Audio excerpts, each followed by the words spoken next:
Hello বন্ধুরা, আমি কৃষ্ণ নিয়ে এসেছি একটা নতুন ব্লগ নিয়ে। বলতে গেলে আমি লং ভিডিও বানাই না, প্রায় শর্ট ভিডিওই বানাই। তবে আজকে খুব ইচ্ছা হলো লং ভিডিও বানানোর জন্য। তা আইডিয়া পেলাম আমাদের আম গাছটা দেখে।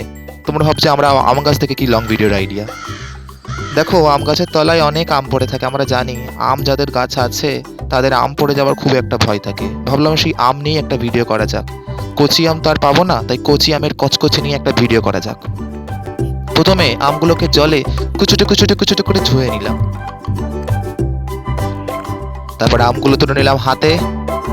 এবার আমার মাথায় বুদ্ধি এলো, চলো এই কচি আম দিয়ে আমের আজকের কাচুরি কাচুরি আঁকা যাক। তো লেটস স্টার্ট। Let's go. তো প্রথমে ড্রয়িং খাতাটা খুলে নিলাম। ড্রয়িং খাতাটা খুলে আমগুলোকে হাত থেকে ফেললাম, আবার হাতে আমগুলো তুললাম। এবার ছুরি দিয়ে আমগুলো কুচুক কুচুক কুচুক কুচুক করে আমগুলো কাটলাম। আমগুলো কাটতে কাটতে বন্ধুরা নাকে এত সুন্দর সেন্ট আসছিল, ভাবলাম জল না গড়িয়ে এবার বন্যাই না বয়ে যায় জিভ থেকে। তারপর জিভে একটু কোণে দিয়ে দেখলাম, কি কষ্ট রে ভাই। আজ থেকে যে হো হোটা শুনতে পেলে ওটা আমার বোনের। তার আবার ক্যামেরা যেখানে সেখানে তার থাকার নেশা। কচি আমের কাচুরি কাচুরি আঁকছি, তাই আসল গাছ থেকে পাতা তুলতে হবে, তাই রিয়েল পাতা তুলে নিলাম। আমাকে হেল্পারি করছে আমার বোন, গাছটাকে নিচে লাগিয়ে। তারপর করে নিলাম সুন্দর করে রং।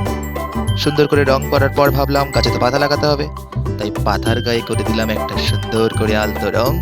তারপর সেই রং আলা পাতা লাগালাম ড্রয়িং খাতার মধ্যে। ড্রয়িং খাতায় লাগিয়ে দিলাম সেঁটে। তারপর কচি আমটাকে দেখালাম তোমাদের। এবার কচি আমের গায়ে রং করে ছাপ মারবো আমাদের খাতা বাবা জীবনকে। তো বন্ধুরা, যতক্ষণ গাছের গায়ে আমি আমগুলো বসাচ্ছি ততক্ষণ তোমরা আমার ভিডিওটাকে একটু সাবস্ক্রাইব করে দাও। আমি দেখি তোমরা প্রায় আমার ভিডিও দেখো, লাইকও করো, কিন্তু সাবস্ক্রাইবটা করো না কেন বন্ধুরা? একটু সাবস্ক্রাইব করতে কি অসুবিধা? দেখো বন্ধুরা, দেখে মনে হচ্ছে না আম গাছের ডাল আমার খাতায় এসে ভেঙে পড়েছে। তারপর ওমা, আমের গায়ে রং করতে যেই ছাপ মারলাম, ভাবলাম আমের ছবি উঠবে, উঠেছে একটা গোল গোল ফুলের ছবি। তা তোমরাই দেখে বলো, এটা কি আম লাগছে দেখতে নাকি ফুল লাগছে দেখতে? তা কেমন হয়েছে ভিডিওটা বন্ধুরা? তোমরা লাইক করে জানাও, কমেন্ট করে জানাও।